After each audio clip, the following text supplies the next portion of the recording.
Hi, good morning everyone. So for today's London session, I have two pairs. One of them is New Zealand CHF. This I am looking for a sell and I think this resistance should hold.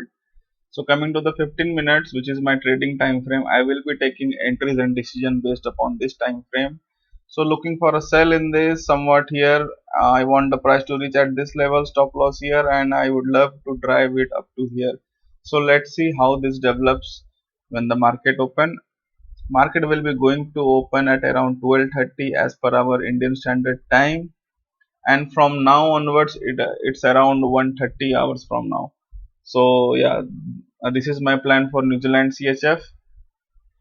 Next pair is pound yen. In pound yen, actually I'm looking for a buy. You can see this big movement and a good pullback is coming. I think from here, from this level, this should be a good buy. So I'm looking price to grab somewhat nearby this level, and this should be my target area. So let's see how both of these develops in the coming hours. So that's all from my side for the London session. Thank you.